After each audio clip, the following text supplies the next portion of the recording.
Hello, my friends. This is immigration attorney Joe Murphy with Allegheny Immigration Group. Today I'm going to be discussing a very popular topic, and that's the topic of immigration through marriage. As many of you know, when a U.S. citizen marries a non-citizen, the U.S. citizen can ask the government to issue a green card for the non-citizen. The U.S. citizen files what's called a petition for alien relative. It's basically a petition to the government saying, I'm a U.S. citizen, I'm married to this non-citizen, please give my non-citizen spouse the privilege to file for a green card. So the citizen filing for the non-citizen spouse has to attach proof that they are in fact a citizen.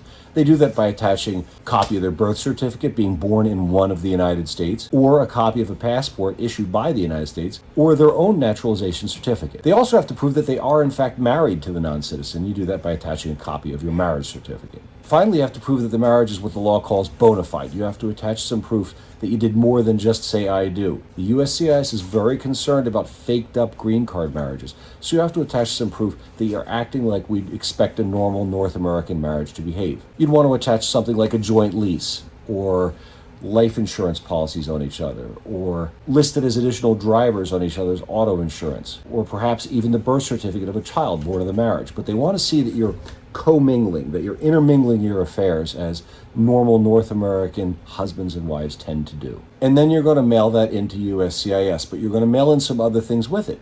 Along with that petition for alien relative, you're going to mail in the alien relative's application for green card. That is, the citizen said, I'm a citizen, please give my alien spouse the right to file for a green card, and put right in the same envelope that application for green card by the non-citizen spouse.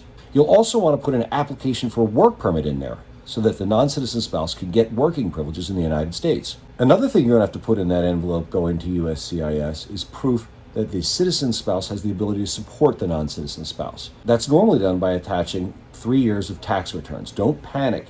You don't have to be rich to sponsor your non-citizen spouse. You only have to earn enough so that you, everyone who's already dependent upon you, and your non-citizen spouse can live together at 125% of the poverty level. The number that's required is based on the number of people in the household, and the amount of income you have to have is set forth on a table called the table I-864P. You can go to any web browser, type in I-864P, and a bunch of different tables will come up showing you how much income you have to show in order to be able to sponsor your non-citizen spouse. People that live in Alaska and Hawaii use a different table, and if the U.S. citizen sponsoring their non-citizen spouse is on active duty in the U.S. military, there's a different table for that as well. But for most people, you're going to use the table that says for the contiguous 48 United States, and you're going to use the 125% of the poverty guidelines column. To calculate the amount of income you'll have to show to prove that you're able to support the non-citizen spouse. The non-citizen spouse also has to submit what's called an affidavit of self-sufficiency.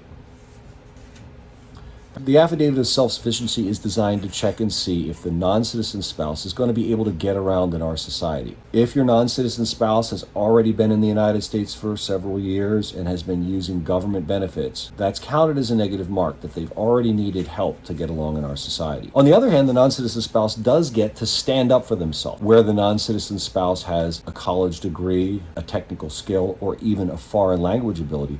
Those are all positive factors. Similarly, a non-citizen spouse that is relatively young and healthy, that would also be considered as a positive factor on the Form 944. But for most people, the non-citizen spouse has not been in the United States for all that long. They don't have a long history here, and they haven't been here long enough to have applied for public benefits. One of the things that trips up lots of people on the Form I-944 is the requirement of producing a credit report. A lot of times the non-citizen spouse confronted with this crazy form will say, how the hell do I have a credit report? I don't even have a social security number.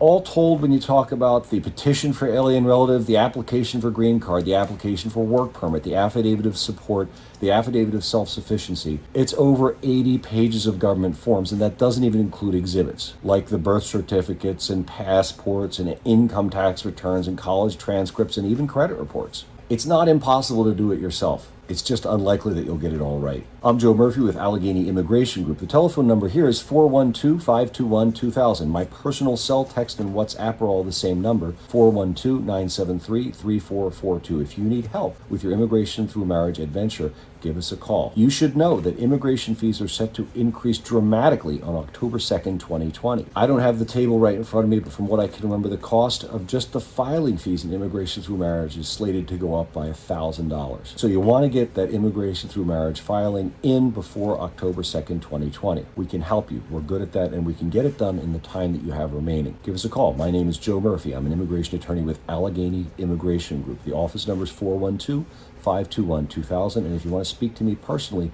my cell, text, and WhatsApp are all the same number, 412-973-3442. So that's the long and short on immigration through marriage. It's a lot of paperwork, and we're here to help you. On behalf of everyone here at Allegheny Immigration Group, thank you for watching.